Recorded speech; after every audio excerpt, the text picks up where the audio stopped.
Hi guys, it's Mariah from Pain Free Fitness again. Today I'm going to be going into part 2 of my breast augmentation series, I guess we can call it. Before I start blabbing, if you have not watched part 1, which is just the basics, definitely watch that. If you feel like you know your shit about breast augmentation, then feel free not to, but I do talk about sizing and profile, and if you don't know what different profiles are, and capsular contracture and things like that, just go and watch that video and just take a look at it.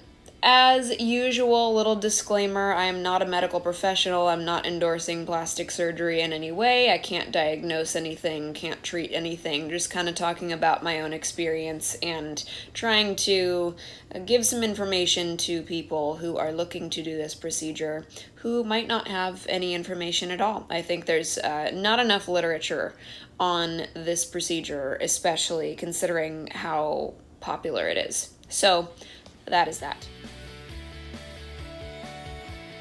I spent a majority of my life in radical opposition to plastic surgery in general. I think that my family was pretty radically opposed to it, probably because they didn't understand it. It was kind of like just this thing that rich people did that was built off of society's hatred for women and body dysmorphia and all that stuff. So that's what I grew up thinking about plastic surgery, and I actually thought that until I was I don't know, probably in my late teens or so, and then I gradually grew out of that in phases. I moved out when I was 17, when I was fairly young, so at that point I started to get a lot less judgmental of people who had plastic surgery procedures. However, I still did not like the societal pressure that was put on women that inspired them to get those procedures in the first place. And I sort of assumed that any plastic surgery procedure that was done out of some kind of a deep-seated insecurity. So that was kind of my first phase out of that. Didn't really judge people for doing it, but I didn't like the impetus for it. And then I, gained weight and I lost weight and my boobs got a lot smaller. And I didn't really care. And then I, just being in the fitness industry, I had a lot of repeated exposure to plastic surgery, in particular, breast augmentations and breast lifts. A lot of my clients had gotten them. I had fellow trainers and coaches. Like, it's probably more common for the trainers that I have worked with, the female trainers that I've worked with, to have had breast augmentations than to have had natural breasts. Because when you work out a lot and when you lose weight and when you get lean and build muscle in that area, the rest of your body looks real nice, but the girls don't really do very well with it. You can kind of develop a little bit of a droop going on. And that is known as ptosis, so PTOSIS, and there are different grades of that as well. I actually didn't talk about that in my first video, but I had a certain degree of that just from my weight loss. I had some natural scares when it came to breast cancer because my mother had breast cancer. She ultimately did not die of that, but she did have breast cancer and she died of another kind of cancer. So I got all the genetic testing done for the BRCA genes. I was negative for all of them, but I had pretty much decided prior to getting that testing done that if I was positive for any of it, I was not going to go the route of getting early mammograms. I was going to go the route of complete reconstructive surgery. Like, I was going to do the mastectomy, get rid of them, get new ones, tattoo some 3D nipples on there, and call it a day. So that was kind of the first sense of maybe considering doing that for myself. Realizing that if I was BRCA positive, I was going to surgically alter myself for sure, and I didn't judge myself for that. I considered getting a breast augmentation also just kind of for cosmetic reasons a couple years ago when I was like 25. One of my fellow coaches had gotten one, and I couldn't even tell that she had gotten him done, but she was just kind of talking to me about it, and she was saying, like, I'm just kind of, I just sort of wanted a change. I was fine being flat-chested, but I was kind of tired of looking the same way in a swimsuit, and I just wanted something different, and so that's what I did. And I was like, I like change. Like, I like to change my hair color. I like tattoos. I like piercings. Maybe this is something that I want to do.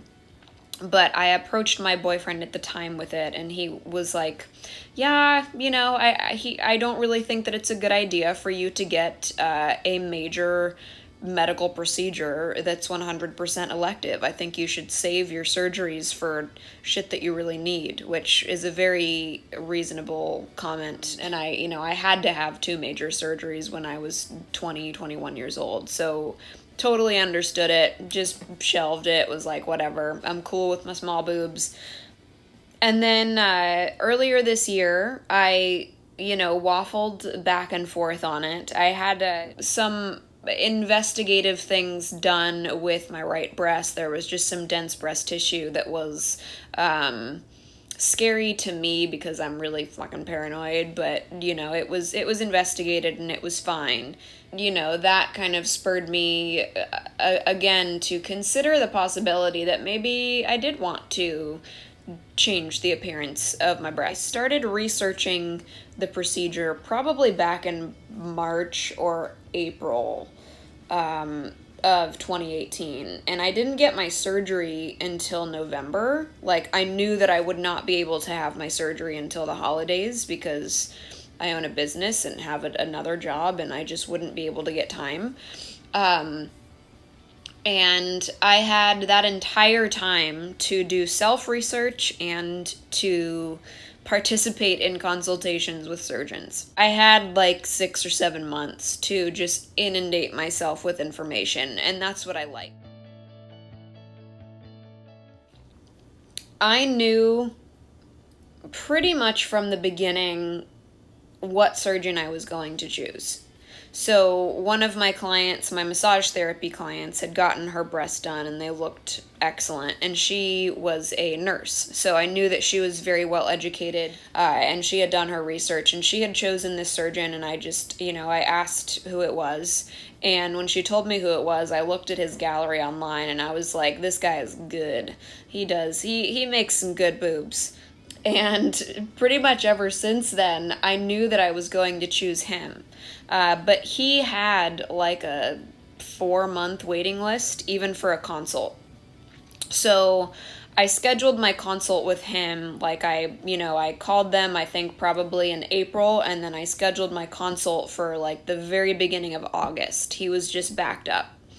So in the meantime, I decided to consult with as many different plastic surgeons as I could. There were, I've had several clients that had gotten their breasts done by a surgeon kind of in the Folsom area, so I booked one with him. I booked one with a female plastic surgeon. I found a couple others on Yelp that had great reviews. However, none of their before and after galleries even compared to my doctor's. So I kind of knew, like I just had that feeling that I probably was going to go with him anyway, but why not, right? I was very open to the idea of changing that decision if I found someone in the meantime that I felt like would really work better for me. I had a list of questions that I wanted to ask.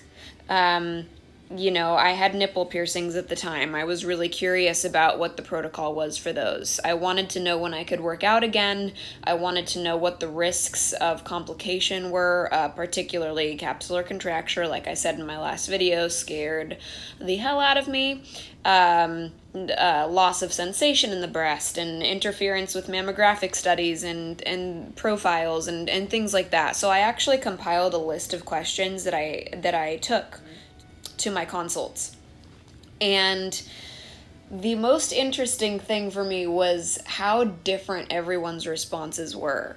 So it's the same surgery, bilateral breast implants, both breasts, under the muscle, silicone. That was the only constant.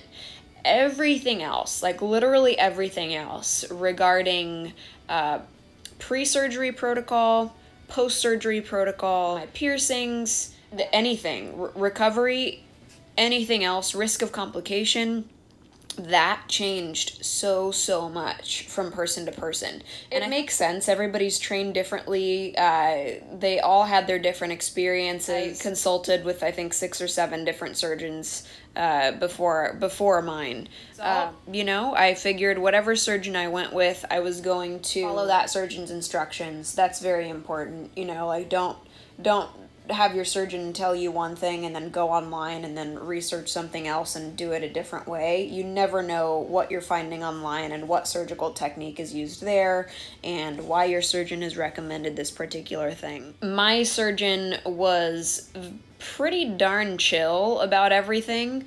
He didn't require any preoperative blood work for me because I was so healthy.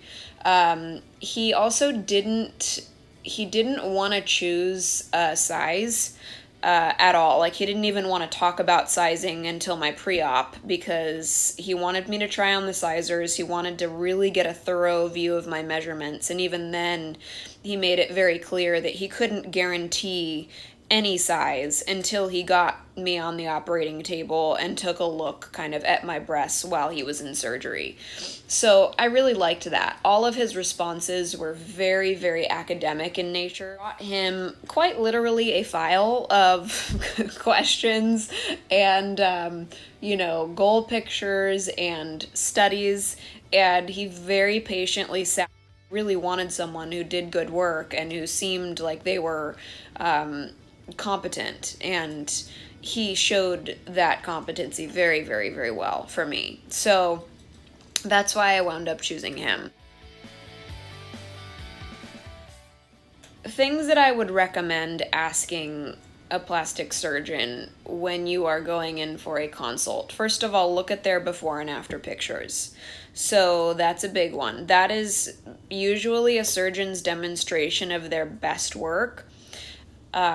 So you want to look at those galleries. And also, when you go in, ask them how long after the after pictures were taken, because an after picture taken at 1 month is very different than an after picture taken at 6 months or a year. So just keep that in mind. Really do your research about the things that interest you. So what size can fit your breast width diameter, do they think? And what profile of implant do they prefer to use? And what are the benefits of silicone versus saline? Things like that. For me, since I'm so paranoid, I was all about asking about the complications and making sure that I knew what the warning signs were post-operatively, because I knew that I was probably going to freak out at everything, and I needed to know when it was appropriate to freak out. So that is what I would recommend when doing your research for surgeons.